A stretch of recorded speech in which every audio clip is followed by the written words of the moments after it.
Hoje nós vamos compartilhar sobre um principado das trevas que aparece em distintas culturas com o nome de Lilith. Nós vamos ver todo o contexto da história deste principado, mas você vai entender por que é importante você conhecer a operação deste principado, mas ainda mais do que isso, porque é importante você ser livre da ação deste principado. Vamos começar então falando que Lilith representa o caos, a sedução e a descrença. O nome antigo, Lilith, deriva de uma palavra suméria de demônios, de uma manifestação feminina, os espíritos do vento. Isso se denomina o Lilith e Ardati Lili, como nome que se dá segundo a cultura suméria. O Lilith vive em terras de deserto. Isto já é uma característica importante deste principado. Ele vive em deserto e espaços de países abertos, e especialmente perigoso para mulheres grávidas e crianças. Nós vamos desenvolver todo o tema, mas já há alguns princípios que nós podemos ir pegando. O primeiro é que ele habita, ele mora, tem a sua morada no deserto. Portanto, tem uma associação direta com outro principado chamado Azazel. Bem, segundo os historiadores e segundo a lenda e todos os mitos que aparecem acerca de Lilith, os seus peitos são cheios de veneno, não leite. Ardati Lili, que é o nome com que aparece, é uma fêmea sexualmente frustrada e estéril que se comporta agressivamente com os homens jovens. Isso nós podemos ver que em toda cultura, em toda civilização, sempre há um mito relacionado com Lilith. Agora, de acordo com certas interpretações da criação humana, em Gênesis, no Antigo Testamento, reconhecendo que havia sido criada por Deus com a mesma matéria-prima de Adão, Lilith se rebelou, recusando a ficar sempre embaixo durante as suas relações sexuais. Tudo isto é mitologia, tudo isto está ligado à lenda, mas nós sabemos que atrás da mitologia, atrás das lendas, sempre há um transfundo espiritual. O historiador Flávio Josefo, talvez um dos maiores historiadores, ele relaciona a mitologia grega com todo o transfundo espiritual do que acontece e a mistura entre os principados com a raça humana. Então, Lilith, segundo a crença, mas também segundo algumas evidências mitológicas que fazem referência ao Gênesis, diz que foi a primeira mulher de Adão. Ela foi criada da mesma matéria que Adão, do barro. Eles fazem referência a Gênesis 1, 26 ou 28, onde o homem é criado, mas também é criada a mulher da mesma substância. E diz, segundo a mitologia, que em um determinado momento esta primeira mulher de Adão se rebela, recusando-se a ficar sempre embaixo, e aqui aparece algo importante, aparece o tema sexual de Lilith, mas na frente nós vamos ver como Lilith tem uma operação na área sexual, mas vem desde este mito, onde ela se rebela por insubmissão a Adão. Então, diz a mitologia que Adão, ele fica triste. Isto está ligado à cabala judaica, isto está ligado a toda a história judaica e aos mitos judaicos. Diz que Adão, ele fica sem a sua companheira, que foi feita da mesma matéria, fica sem Lilith, e por isso Deus, em Gênesis 2, faz uma mulher para ele, mas esta vez não uma mulher que sai da mesma matéria de Adão, senão uma mulher que sai da costela de Adão. Não esqueça que isso é mitologia, isso é lenda, isso está associado a toda a cultura hebraica, o que eles creem, o que eles acreditam que tenha acontecido. Mas na modernidade, isso levou a uma popularização da noção de que Lilith foi a primeira mulher a rebelar-se contra o sistema patriarcal. O movimento feminista, um movimento de rebelião contra o sistema patriarcal, segundo estas crenças e a mitologia, teve lugar com a aparição de Lilith, a rebelião de Lilith. Segundo isso, aparece registrada umas frases que ela falava. Diz, assim dizia Lilith: por que devo deitar-me embaixo de ti? Por que devo abrir-me sobre teu corpo? Por que ser dominada por ti? Contudo, eu também fui feita de pó e por isso sou tua igual. Quando reclamou de sua condição a Deus, ele retrucou que essa era a ordem natural, o domínio do homem sobre a mulher, e dessa forma abandonou o Éden. Aqui nós vemos, no contexto de todos os mitos hebraicos, judaicos, que a primeira rebelião feminista, a primeira rebelião contra a ordem de autoridade do Senhor, aparece com Lilith, com uma insubmissão. É importante considerarmos isto, porque realmente nas características que vamos ver na frente, predomina o caráter matriarcal desta entidade demoníaca. Mas diz aqui que abandona o Éden. Quando ela abandona o Éden, isso está registrado no Talmud, no século 6 a.C., diz que 3 anjos foram enviados em seu encalço, porém ela se recusa a voltar.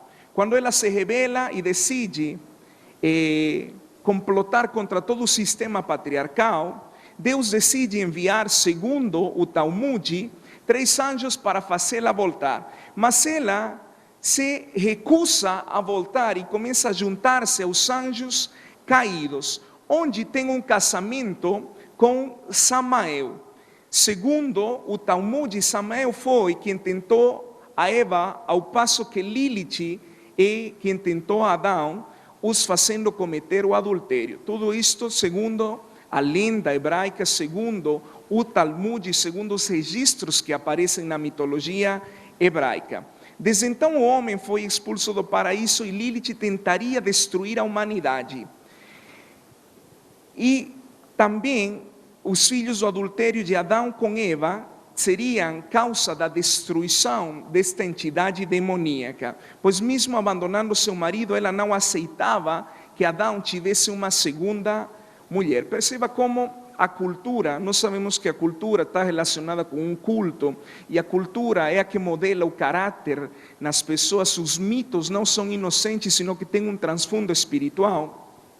Mas aqui nós vemos um segundo casamento de Lilith, mas vemos que ela mesmo estando casada com esta entidade, com este personagem chamado Samael, que representa o mesmo Satanás, ela não aceitava que Adão, o seu primeiro marido, tivesse uma segunda mulher, o que faz que ela comece ataques contra toda a linhagem de Adão.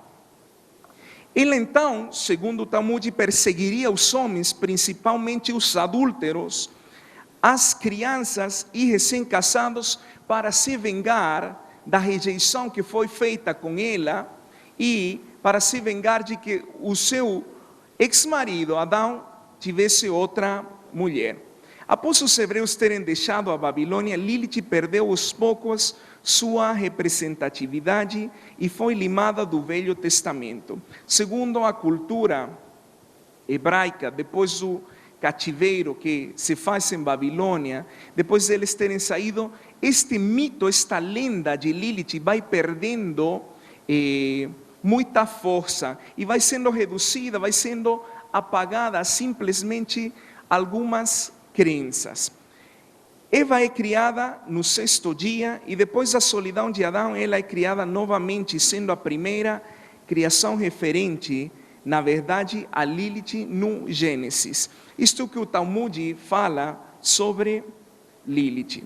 Vamos ver o que os registros de Lilith no período medieval. no período medieval, ela era ainda muito citada entre as superstições de camponeses, como deixar um amuleto com o nome dos 3 anjos que foram enviados, que foram a persegui-la quando ela saiu fora do Edém. Segundo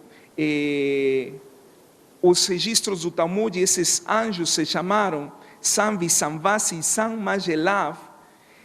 E no período medieval, se creia que cada vez que uma criança nascia, era necessário proteger essa criança da vingança que Lilith iria fazer sobre a criança. Mas se creia que com uma medalha com o nome desses 3 anjos, que foram os anjos que foram trazer ela quando ela se rebela e sai do Éden, essa medalha, esse amuleto, causaria uma proteção. Isto é superstição que eles tinham,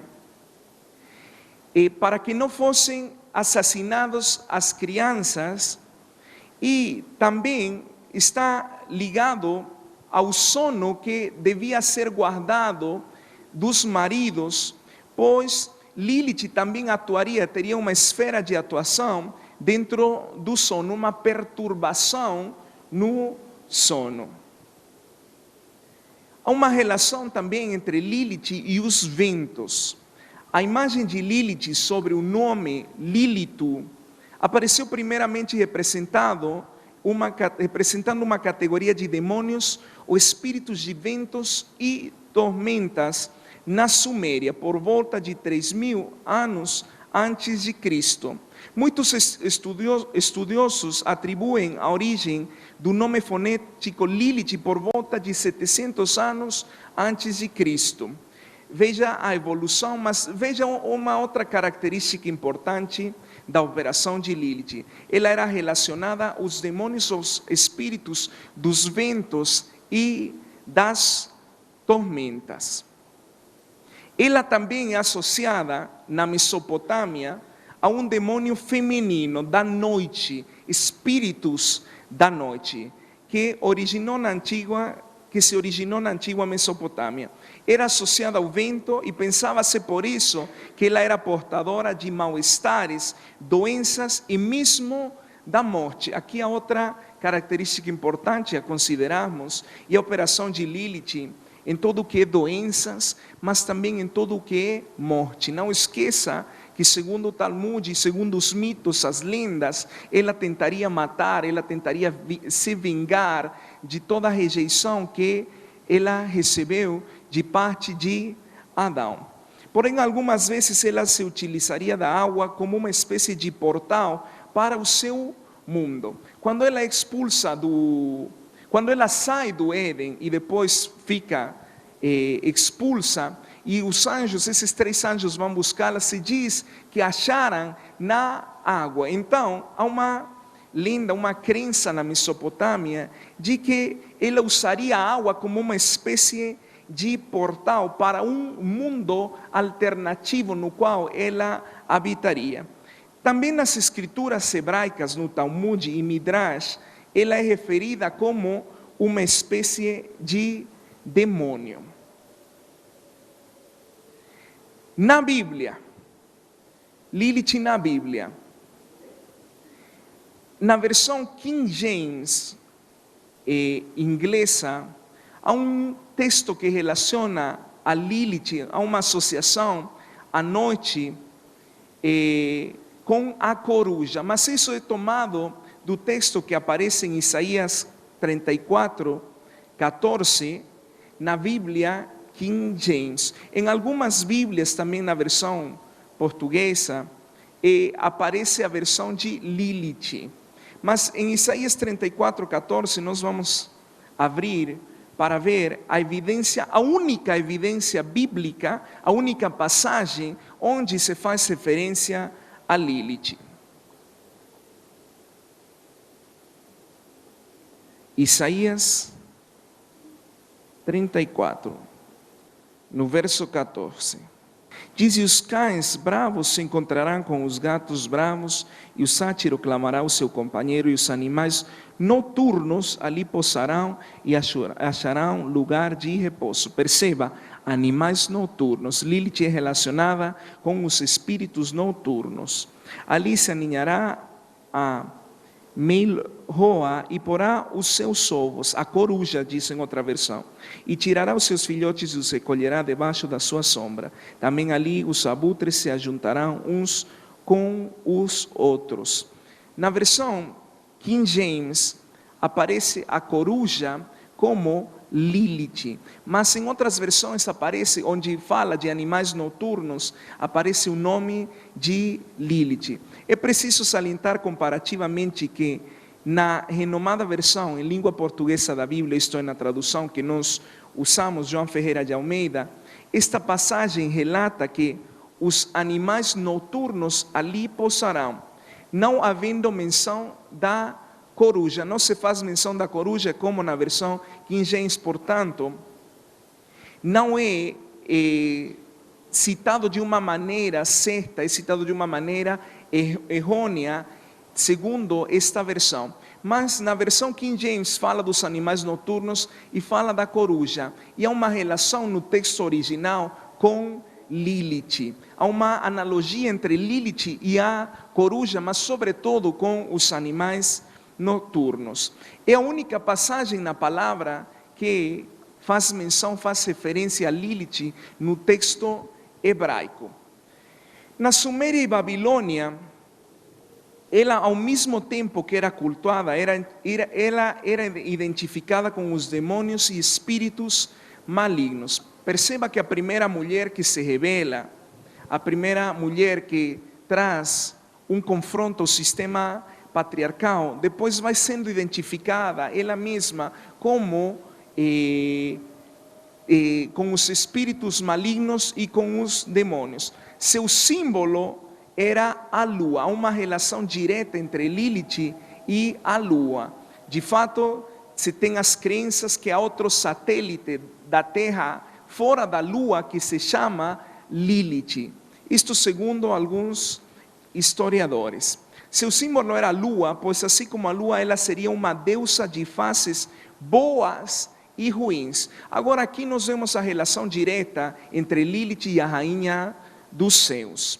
Nós precisamos revisar o material da rainha dos céus para entender melhor o contexto de Lilith. Nós temos um DVD onde se faz a descrição, a história de todo o que é o sistema da rainha dos céus. Alguns estudiosos assimilam ela a várias deusas da fertilidade, assim como deusas cruéis devido ao sincretismo com outras culturas. Deusas da fertilidade, deusas cruéis, isso está relacionado com todo o sistema da rainha dos céus.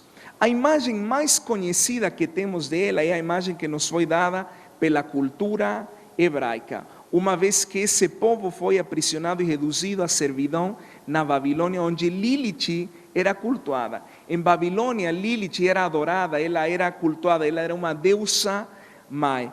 É bem provável que viam Lilith como um símbolo de algo negativo.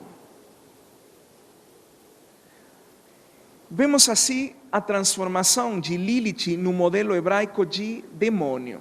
O que começou com a primeira mulher tem o seu contexto, se deriva em um demônio dentro da cultura hebraica. Assim surgiram as lendas dos vampiros, as lendas vampíricas.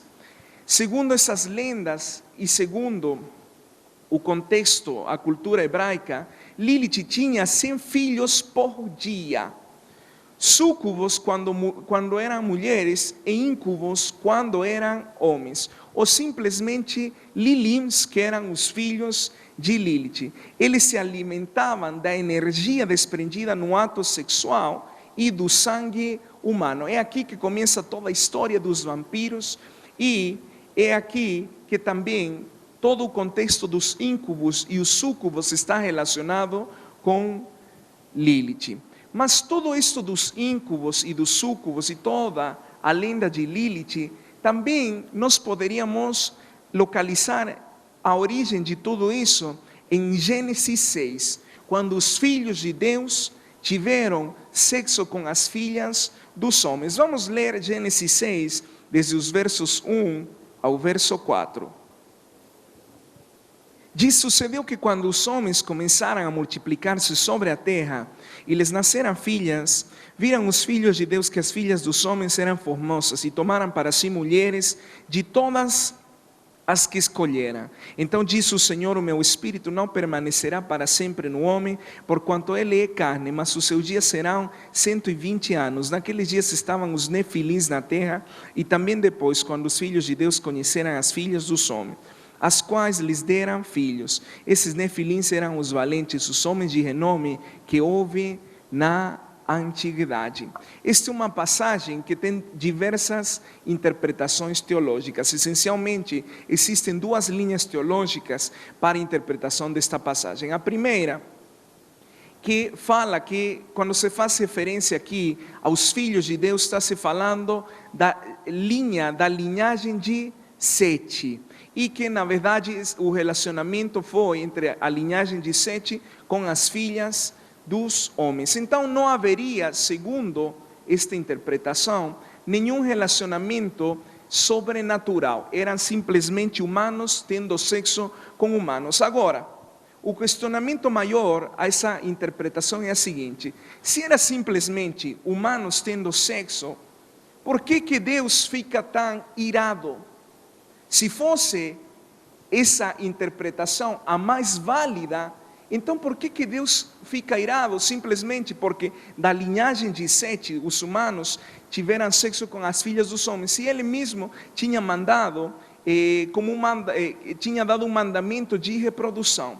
Mas isso nos leva à segunda interpretação, que o que realmente é mais válido, esta segunda interpretação. Pessoalmente, eu me inclino pela segunda interpretação. Qual é a segunda interpretação desta passagem referente aos filhos de Deus? Porque o problema está aí, nos filhos de Deus tendo sexo com as filhas dos homens. Essa segunda interpretação fala que quando se faz referência aos filhos de Deus, na verdade se faz referência a anjos. Mas esses anjos que caíram. Agora, todo esse contexto vem desde mais atrás, quando nós vemos a rebelião de Luzbel, mas ainda se remonta a tempos mais atrás da rebelião de Luzbel.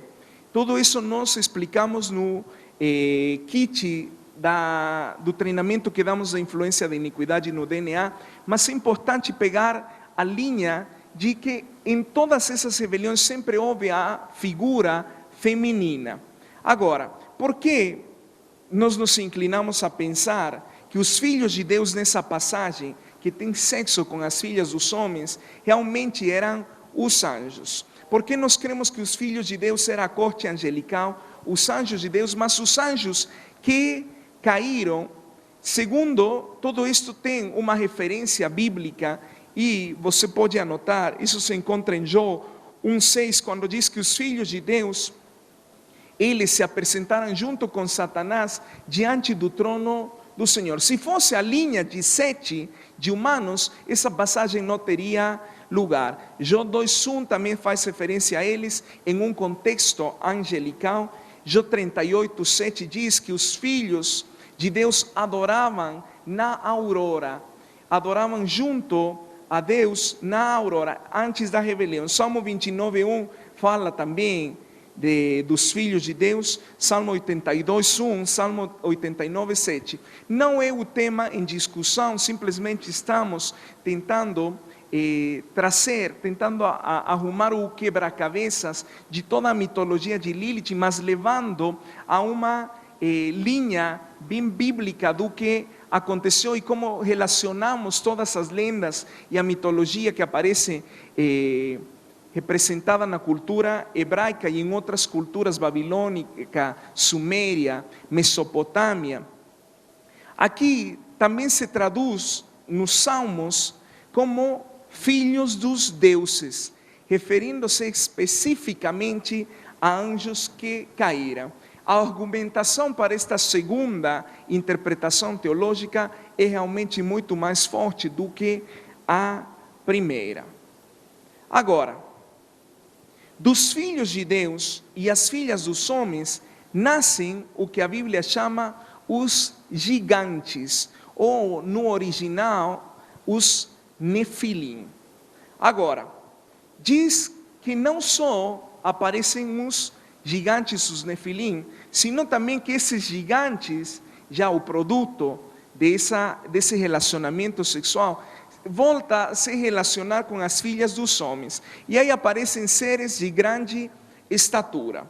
Nós podemos encontrar isto em Números 13, quando, por exemplo, os 12 espias são enviados a espiar a terra prometida. Eles dizem que encontram gigantes na terra prometida, que se encontravam os filhos de Enaque. Em Deuteronômio 9, 1 ao 2, fala dos Enaquins, os filhos de Enaque, Aimau, Sesai e Taumai, que cada um desses nomes representa algo dentro do contexto espiritual, mas se faz referência aos gigantes. Isso estaria relacionado com a mistura, não dos filhos de Deus com as filhas dos homens, sino desses gigantes, dos Nefilim, com as filhas dos homens. Eles continuaram procriando.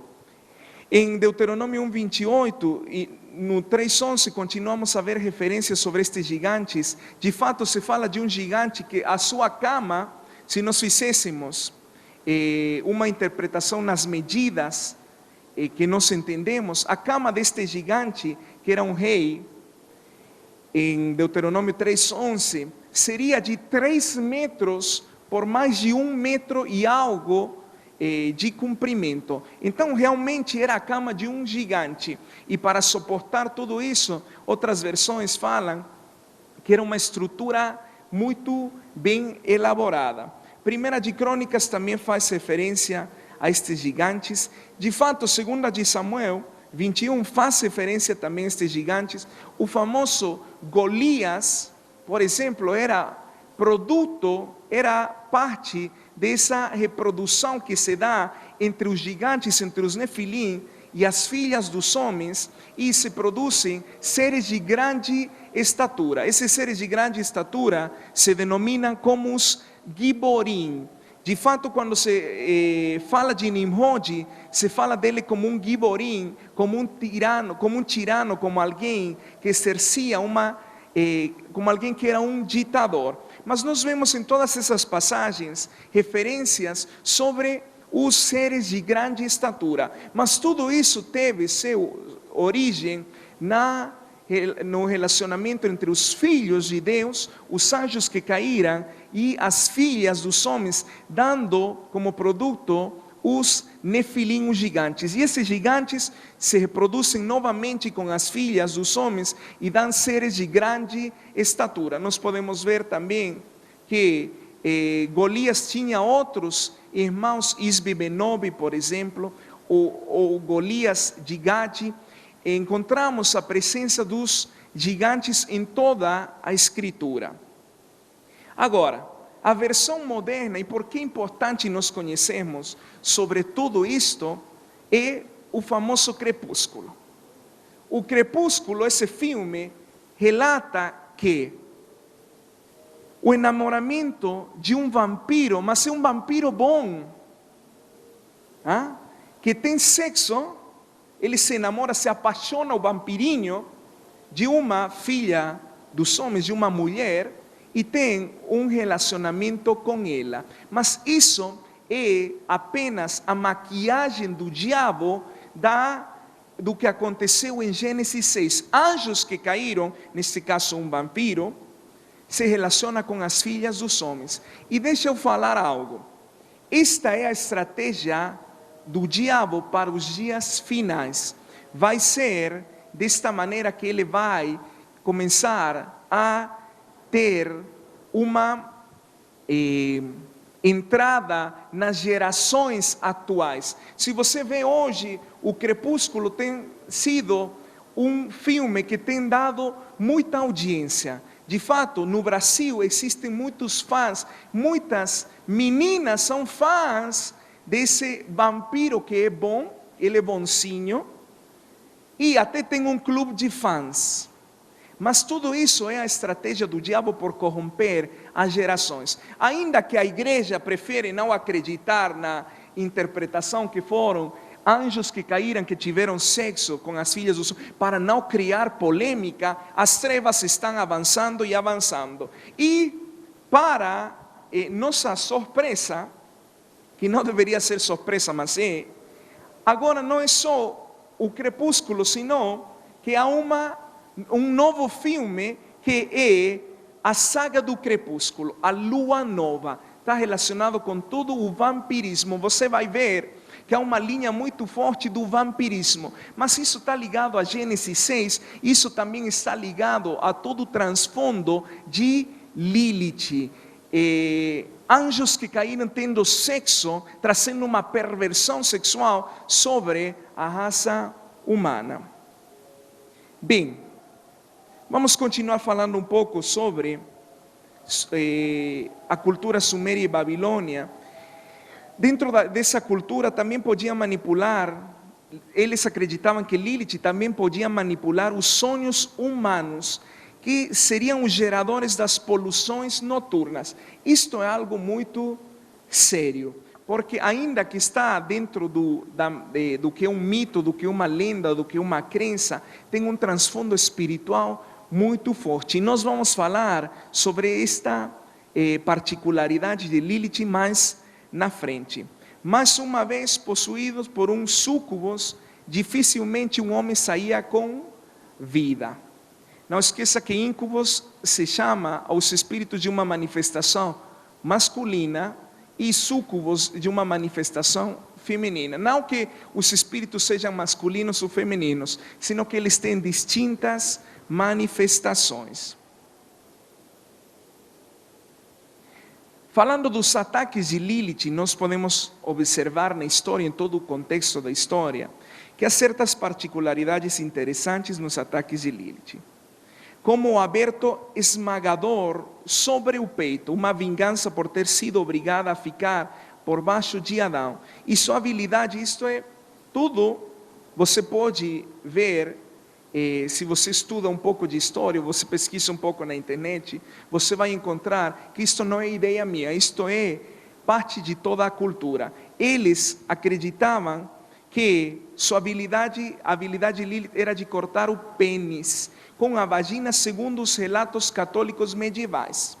Nos relatos católicos medievais aparece uma série de freiras que eram violadas, estrupadas por demônios noturnos, por espíritos noturnos. De fato, se você pesquisa na história, você vai encontrar que na época medieval as freiras falavam do pênis de Satanás, com o qual elas eram violadas. Até nos anos 80, existiu um filme chamado O Ente, um filme baseado em uma história real, a história de uma mulher que era estrupada por uma força espiritual. Até se fizeram gravações desta mulher quando ela estava sendo brutalmente violentada, estrupada por essa força espiritual. E é interessante que se registra como círculos de luz que estavam sobre dela. Tudo isso está relacionado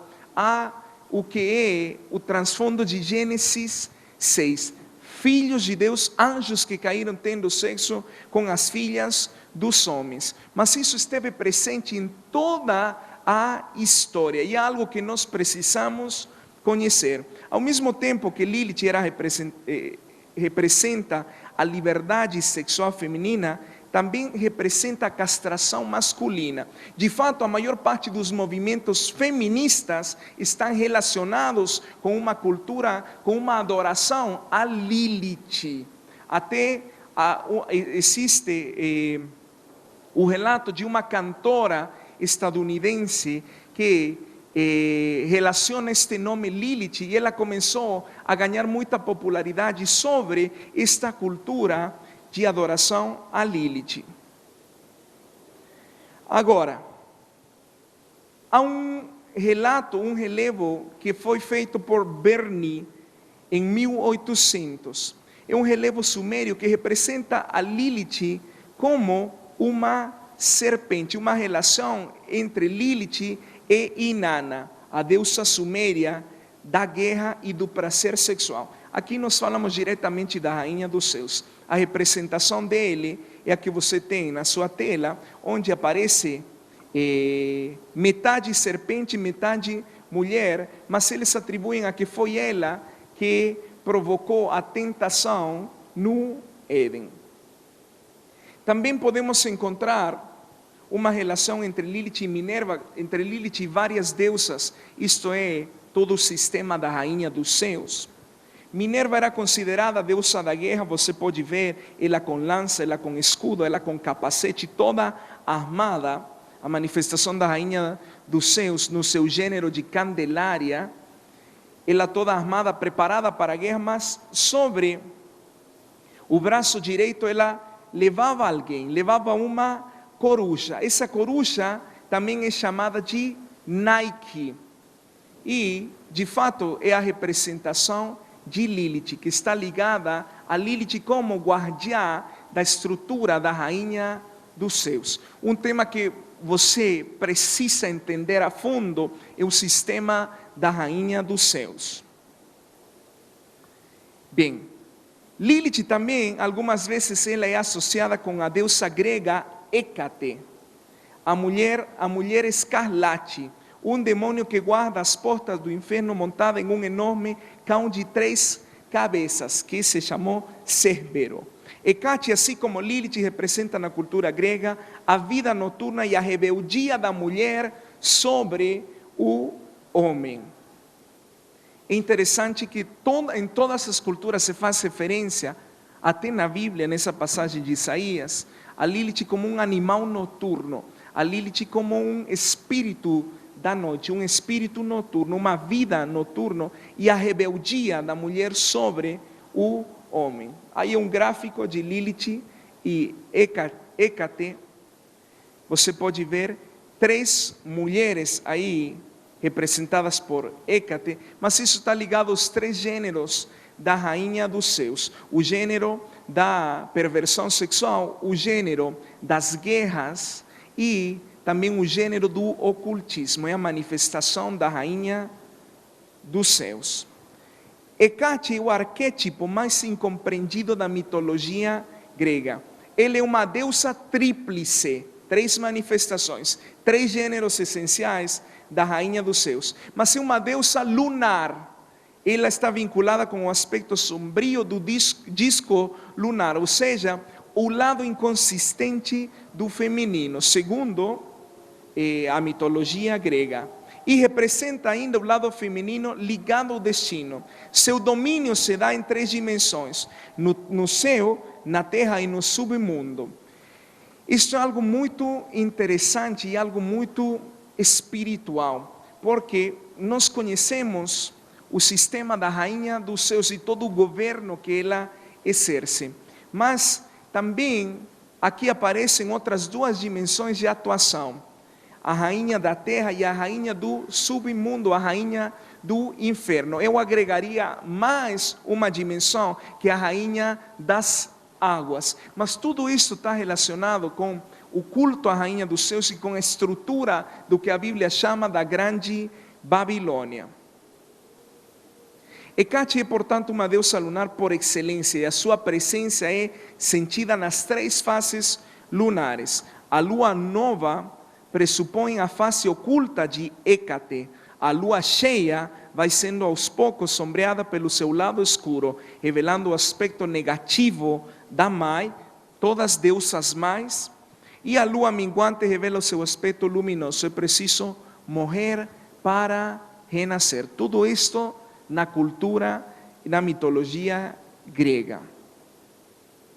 Lilith também tem sido objeto de admiração na literatura. Nos 2 últimos séculos, a imagem de Lilith começou a passar por uma notável transformação em certos círculos intelectuais seculares europeus, por exemplo, na literatura e nas artes. A esfera de atuação dela está cada vez mais se acrescentando na literatura, nas artes. Quando os românticos passaram a ter mais a imagem sensual e sedutora de Lilith. Na verdade, Lilith tem duas caras essenciais. Uma cara sensual, uma cara sedutora, mas uma cara de destruição, uma cara de morte. Ela seduz para depois matar. Isso também pode ser relacionado, analisando um pouco a cultura, com o aspecto de Lilith dual, a dualidade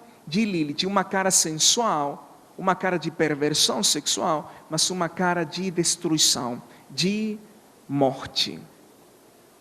Seus atributos considerados impossíveis de serem obtidos em um contraste radical à sua tradicional imagem demoníaca, noturna, devoradora de crianças. Não esqueça que ela está relacionada com a vingança que ela faria em toda a linhagem de Adão, matando as crianças. Causadora de pragas, de destruições, aí vemos a relação dela com os ventos, com as tormentas, homossexualidade e vampirismo. Mais uma evidência do relacionamento entre Lilith e todo o mover dos vampiros. Na literatura podemos citar os nomes de Johann Wolfgang von Goethe, John Keats, Robert Browning, Dante Gabriel Rossetti, John Collier e muitos outros. Lilith também é considerado um dos arquidemônios, assim como arcanjos, ele é considerado um arquidemônio, símbolo da vaidade, a sedução, o lado de sedução de Lilith. O lado de sedução poderia estar relacionado, segundo a cultura, com a deusa Lamashtu, e o lado da guerra com Ishtar. Essas duas deusas fazem a dualidade de Lilith. Mas também Lilith está relacionada com a maçonaria. Não esqueça que, segundo a cultura, segundo os mitos, as lendas, as crenças, ela se casou depois de ter saído, depois de ter abandonado seu primeiro esposo Adão. Ela tem um casamento com Samael, que é o mesmo Satanás. Mas ela aparece dentro da maçonaria no pentagrama, no pentáculo, na estrela de Sírio, estrela de 5 pontas. Nós falamos sobre a estrela de 5 pontas também no DVD da maçonaria. Este símbolo é um símbolo da magia negra, o pentagrama, o pentáculo, a estrela de 5 pontas. Ilustra o conceito satânico de Adão e Eva versus Samael e Lilith. Não esqueça que Lilith se rebela contra Adão, mas ela não aceita o casamento de Adão com Eva. Adão e Eva foram o primeiro homem e mulher e viveram no jardim do Éden. Eles se amavam muito e produziram um grande benefício para a humanidade, pois começaram a propagar a espécie humana. Adão é representado em uma pose benevolente, tudo isto na maçonaria, mas o lado esotérico da maçonaria, em uma pose benevolente de magia branca. Nós sabemos que não existe magia branca nem magia preta, tudo está ligado a um nível de ocultismo relacionado com entidades espirituais demoníacas, formando a benevolente estrela em pé. Se você vê, você vai ver Adão e Eva dentro do pentáculo, eles em pé. Este símbolo é muito apreciado pelos maçons. Esse tipo de estrela ocultista de 5 pontas é a inspiração para as estrelas nas bandeiras nacionais. Isso está ligado diretamente com a fundação das nações, mas como a maçonaria tem influenciado a história das nações. Samael é um nome ocultista para Satanás. Ele tomou por mulher o demônio ou a deusa Lilith. O relacionamento deles era cheio de ódio por toda a humanidade, de modo que é mostrado na estrela de magia negra, conhecida como o pentáculo da cabeça do bode de Mendes, um dos mais malignos de todos os símbolos satânicos. De acordo com a literatura satânica, enquanto Adão e Eva geravam filhos, Samael e Lilith estavam propagando demônios filhos. Não esqueça que nós começamos falando que Lilith, ao não querer retornar a vida com Adão, a vida conjugal com Adão, ela começa a reproduzir filhos demônios, mas isso está ligado diretamente com Samael. Esses demônios filhos ameaçaram tomar o controle do mundo dos seres humanos, de modo que Deus enviou seus anjos para matar cada um deles e impedir Satanás, Samael e Lilith de continuarem a perpetuar seu esquema. Lilith também tem uma relação direta com o satanismo. Bom, a maçonaria é satanismo, mas sendo mais específicos nas linhas, Lilith está relacionada com o satanismo. Uma variação dessa crença satânica é que Lilith se tornou uma consorte sexual de Adão e eles produziram filhos metade humanos e metade demônios, forçando Deus a destruí-los. Deus interveio para matar esses filhos e para forçar Lilith a deixar Adão de forma definitiva. Esta é uma variação que aparece, mas isso está muito bem ilustrado dentro do satanismo. Veja a explicação da ex-satanista Cisco Wheeler. Esta é a explicação de uma ex-satanista. Lilith é um demônio sanguinário, conhecido como espanto noturno. A história ocultista diz que Lilith foi a esposa de Adão antes de Eva e que os filhos dela com Adão eram monstros, demônios humanos. Lilith ficou furiosa e decidiu se vingar com as suas próprias mãos.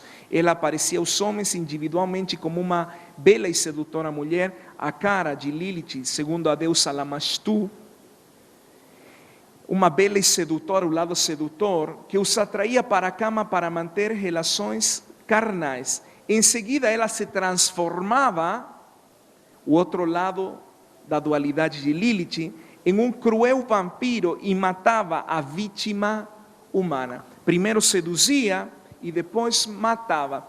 Nos povos pequenos, na roça, há muitas lendas sobre Lilith. Eu não sei como é que se chama aqui no Brasil, mas de uma mulher que aparece no caminho, na escuridão, e seduz alguém, o leva à cama e depois essa pessoa amanhece morta. Mas isso está relacionado com toda a operação espiritual de Lilith. Ela tem uma dualidade, o lado Lamashtu, que é o lado sensual, erótico, que seduz, mas depois ela se transforma em Ishtar, a deusa da guerra. Ela mata, ela assassina, ela se transforma em um cruel vampiro que mata a vítima humana. Entretanto, enquanto o homem morria, Lilith se transformava de uma mulher maravilhosa para um repulsivo demônio bem diante dos olhos aterrorizados da vítima. Aí você na sua tela tem uma ilustração, metade mulher, o lado dentro da dualidade de Lilith, o lado sedutor, mas metade demônio. Ela se transforma, primeiro é sedutora, mas depois ela é assassina. Ela é vampira, ela mata suas vítimas. Lilith também é conhecida como Telema, que é isso dentro do satanismo, que é a fórmula da copa de Babilônia, dentro da fraternidade de Osíris. Esse fato vincula Lilith ainda mais com a Babilônia e sua antiga adoração satânica. A citação seguinte revela essa firme associação entre Lilith e a Babilônia. Não esqueça, quando falamos da Babilônia, falamos da rainha dos céus e de todo o sistema da grande meretriz, da grande prostituta que aparece em Apocalipse. Diz: o cálice da Babilônia é o útero universal e o sangue ali é a água da vida universal. Quando o adepto mistura seu sangue com o sangue no cálice, ele dissolve seu ego na vida universal. Tem alguns teólogos que acreditam que Lilith vai dar à luz ao anticristo. Mas eu creio que isto está relacionado, além de Lilith, a todo o sistema da rainha dos céus. A rainha dos céus é a que está construindo toda a estrutura que vai sustentar o governo do anticristo. Agora, é interessante que Lilith também está aparecendo nos filmes. Há um filme que se chama O Corpo de Jennifer. você tem aí na sua tela, mas essa mulher Jennifer que aparece no filme, segundo algumas linhas que foram tomadas em uma entrevista, diz que ela muda de ser, perceba a dualidade de Lilith, a malvada da faculdade maravilhosa, convencida e cheia de atitudes para a coisa real, má e má. A esplendorosa beldade se transforma em uma pálida e repulsiva criatura que está com um desejo incontrolável de dar uma boa mordida. Isso foi tomado do próprio filme, uma entrevista, umas linhas, uma resenha do próprio filme. Mas veja como Satanás, ele está se introduzindo na sociedade, os arquétipos espirituais de iniquidade, como ele está fazendo que isso pareça algo normal. Está de moda o vampirinho bom no crepúsculo, mas também está de moda a vampira que é sedutora, mas que também ela morde, que ela também mata a sua vítima, como nós vemos no corpo de Jennifer. Agora, outro filme, e veja como é importante, por isso nós preparamos na batalha espiritual e sabemos como agir e como instruir a nossos filhos, porque olha os filmes que estão aparecendo. Esse outro filme que está sendo passado nos cinemas e se chama Matadores de Vampiras Lésbicas. Perceba a perversão sexual de Lilith, mas também o lado assassino, o lado de estar, o lado da guerra, o lado que faz que ela se transforme em uma vampira. Bem, agora temos falado de tudo que são as crenças, as lendas, a mitologia, a história de Lilith nas diversas culturas, mas eu quero que nós voltemos um pouco à palavra, para que nós saibamos como realmente nos defender dos ataques de Lilith. Vamos ver um pouco da operação de Lilith, mas eu preciso pegar algumas coisas dentro de tudo o que nós temos falado. Preciso pegar o aspecto dual de Lilith, com a deusa Lamashtu, que é o aspecto erótico, sensual, sedutor, portanto ligado a toda a perversão sexual. Preciso pegar também o aspecto de Ishtar, o aspecto de Inanna, a deusa das batalhas, a rainha dos céus nessa manifestação. E preciso pegar também algo que se fala em Isaías 34:14. Vamos ler novamente Isaías 34:14, já nesta vez não como mais uma referência, senão como algo que vai nos ajudar a entender melhor a operação espiritual de Lilith. Diz: e as feras do deserto se encontrarão com hienas, e o sátiro clamará ao seu companheiro. E Lilith, animais noturnos, falava na outra versão, pousará ali e achará lugar de repouso para si. Ali fará a coruja o seu ninho e porá os seus ovos. Essa é uma parte muito importante. E aninhará os seus filhotes e os recolherá debaixo da sua sombra.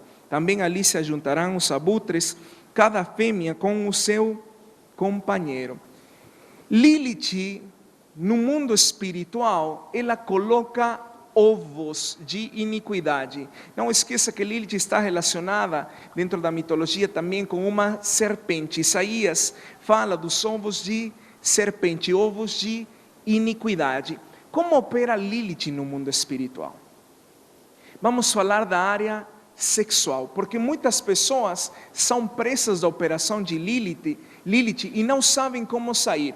Os sonhos eróticos que a psicologia tenta suavizar, falando que é algo normal, as poluições noturnas não são nada normal, estão relacionadas com o aspecto espiritual de Lilith. Tem pessoas que vivem atormentadas pelos seus sonhos, ainda pessoas que constantemente sonham com o antigo amante que tiveram, o antigo noivo. Isso está relacionado com ovos de Lilith. Como opera Lilith então? Lilith coloca ovos, mas onde que esses ovos são colocados? Quando nós falamos de sonhos eróticos, quando falamos de sonhos, nós falamos diretamente de imagens. E isso está relacionado diretamente com o hemisfério cerebral direito. Onde se localizam os ovos de Lilith? Se localizam no hemisfério cerebral direito, mas não esqueça que o hemisfério cerebral direito ele está relacionado com a mente, uma das mentes que aparece registrada na palavra, em uma das palavras que se usa para mente, que é a mente de Anoia, a mente da imaginação. Lilith coloca imagens perversas, pervertidas, imagens sexuais. Tem pessoas que não conseguem esquecer algum relacionamento sexual lógico fora do casamento, porque Lilith colocou um ovo no hemisfério cerebral direito e na mente dessas pessoas. Isso os atormenta. Tem pessoas, e constantemente eu vejo isso viajando pelas nações, pessoas que não sabem o que mais fazer para tirar as imagens pornográficas da sua mente, do seu hemisfério cerebral direito. É que isso se relaciona com os ovos de Lilith. A coruja, ela coloca ovos, Lilith, no hemisfério cerebral direito. Mas esse é o lado erótico, o lado da perversão sexual. O lado lamastu, o lado de estar da guerra, da batalha em Lilith respeito aos ovos, também está relacionado com o hemisfério cerebral direito, mas não com as imagens sexuais, senão com a destruição. Aí que é importante entendermos a operação de Lilith também no que é a esquizofrenia, no que é o transtorno bipolar, no que é o autismo, no que é todas as doenças psicossomáticas. Lilith não só cria as imagens de perversão sexual e os sonhos eróticos, as imaginações pervertidas, sino que também provoca as imagens de perseguição, os delírios de perseguição que fazem que as pessoas comecem a ficar fora dos padrões da normalidade, baixo patologias mentais de loucura, a esquizofrenia, a bipolaridade, o autismo, até as enxaquecas, muitas vezes o mal de Alzheimer estão relacionados com os ovos de Lilith, mas na sua manifestação destruidora. Lilith também causa a loucura através dos seus ovos.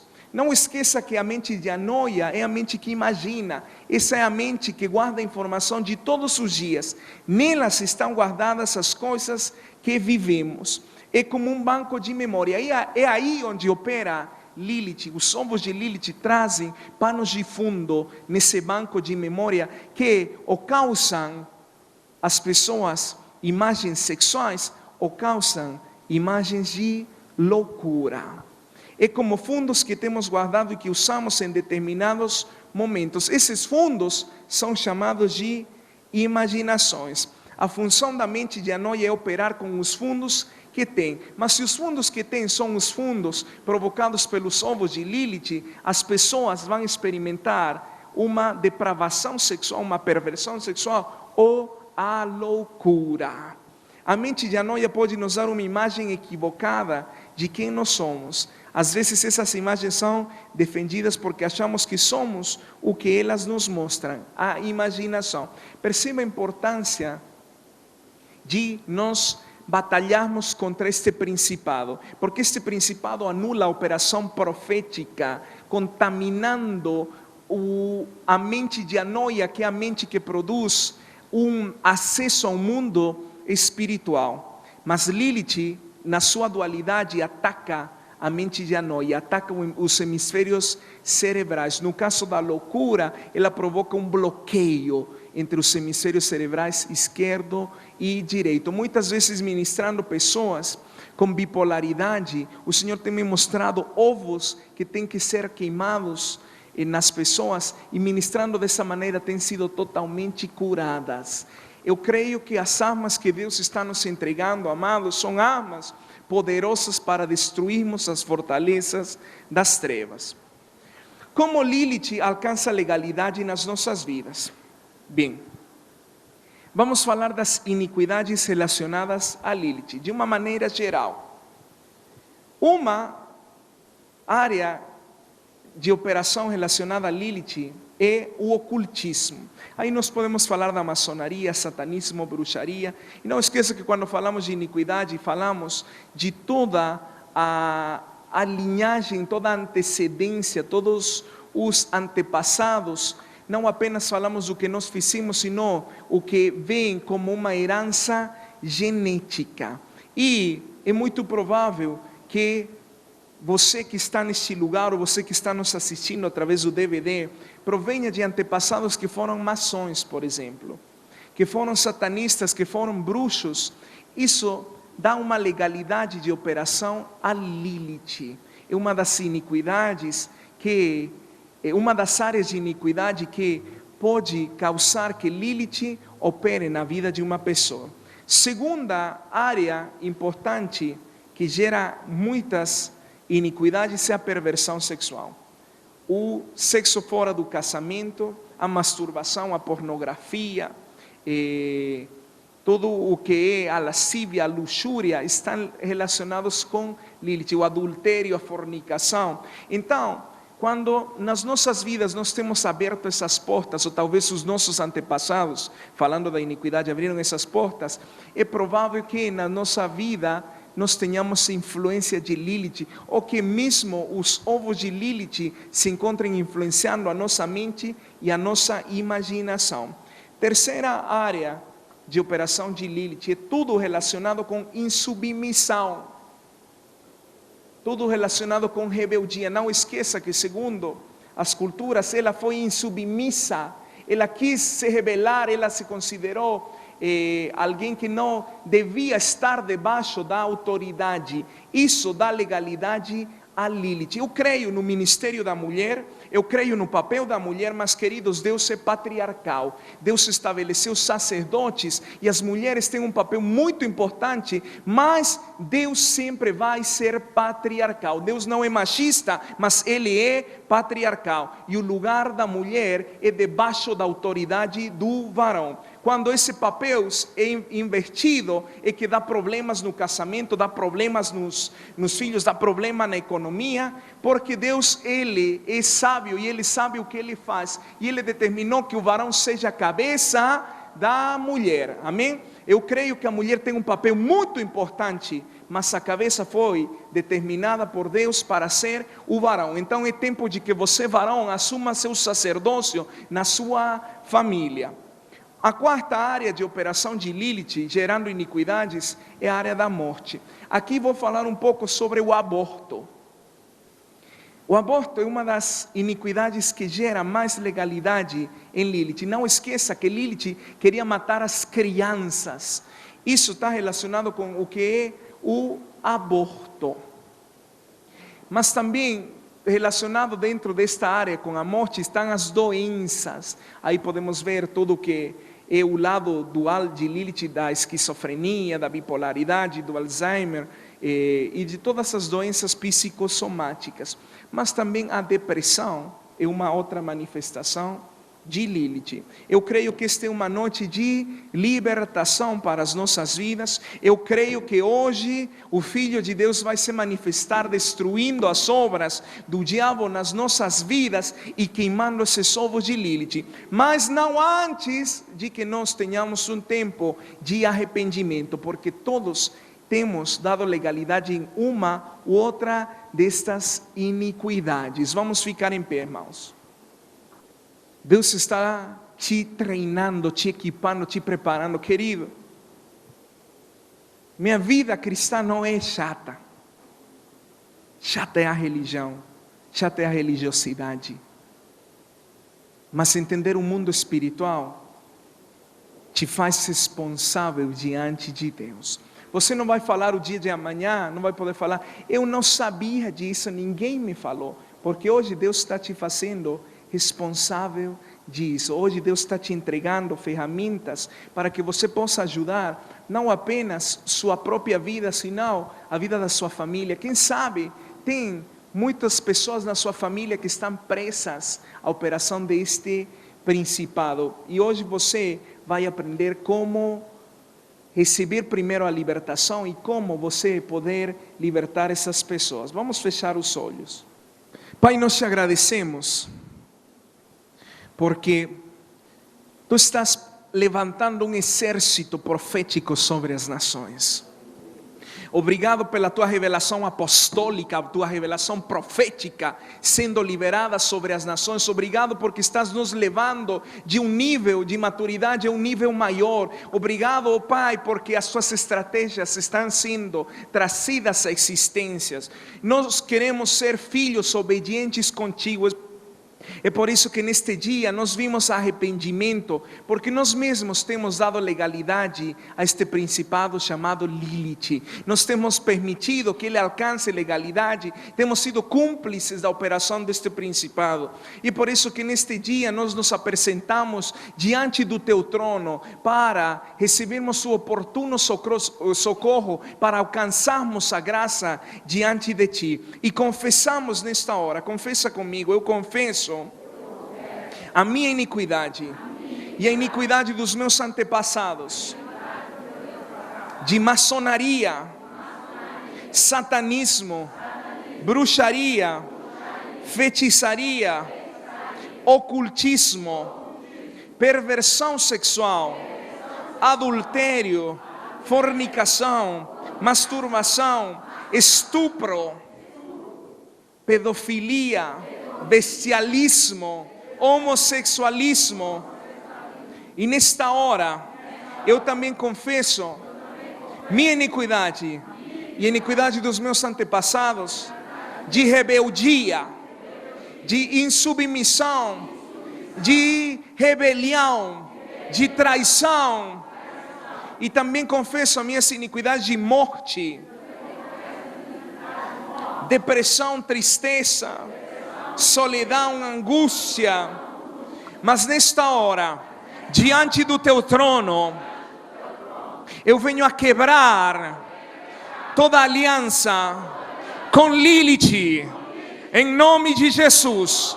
Deixa eu orar por você. Pai da glória, em nome de Jesus, nesta hora eu digo que segundo o arrependimento, a identificação geracional que nós temos feito diante de ti, nesta hora teu Espírito Santo e fogo possa queimar nas nossas vidas todo ovo de Lilith que foi hospedado na nossa mente. Nesta hora eu digo que o fogo de Deus comece a queimar os ovos que foram colocados ainda ancestralmente no nosso hemisfério cerebral direito, na nossa mente de anoia. Em nome de Jesus, toda imaginação pervertida, todo sonho erótico provocado por esses ovos, agora eu digo que seja queimado em nome poderoso de Jesus. Teu fogo consuma agora essas imaginações. E ainda pessoas com problemas de esquizofrenia, de bipolaridade, de autismo, de Alzheimer, de loucura,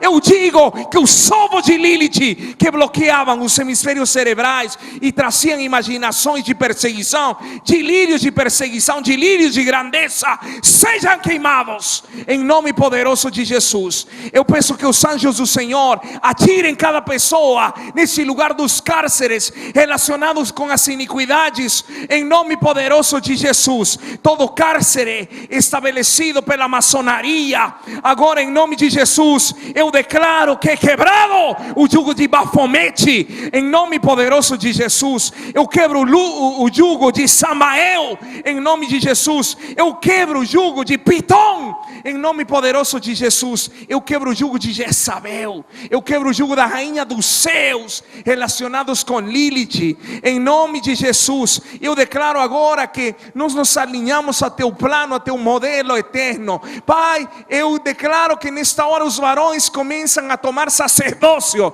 nas suas casas, começam a ser a cabeça que tu preparaste, e que as mulheres se alinham nesse propósito. Em nome de Jesus, não aceitamos e declaramos ilegal toda a operação de Lilith em insubmissão, em rebeldia, em uma profunda rebelião contra o teu plano, teu desenho patriarcal, em nome de Jesus. E todo cárcere de morte, de depressão, de tristeza, angústia, solidão, todo cárcere de esquizofrenia, todo cárcere relacionado com a bipolaridade, sejam abertos em nome de Jesus. Seja queimado o jugo de Lilith nas nossas vidas. Se apodreça o jugo de Lilith nas nossas vidas. Coloca sua mão no hemisfério cerebral direito.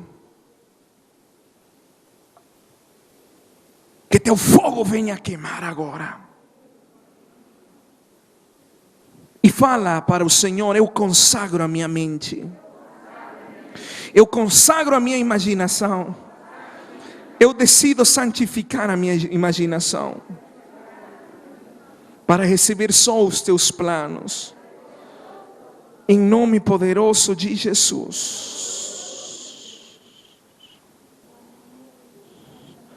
E toda a operação dos espíritos noturnos que traziam os sonhos eróticos e perturbações nas nossas vidas, eu declaro agora que os anjos do Senhor os levam cativos à obediência a Cristo. Em nome poderoso de Jesus, todo pensamento elevado, cativo à obediência a Cristo agora, toda altivez, todos os sofismas são quebrados. Em nome poderoso de Jesus. E se você concorda, você fala: amém. Seja abençoado em nome de Jesus.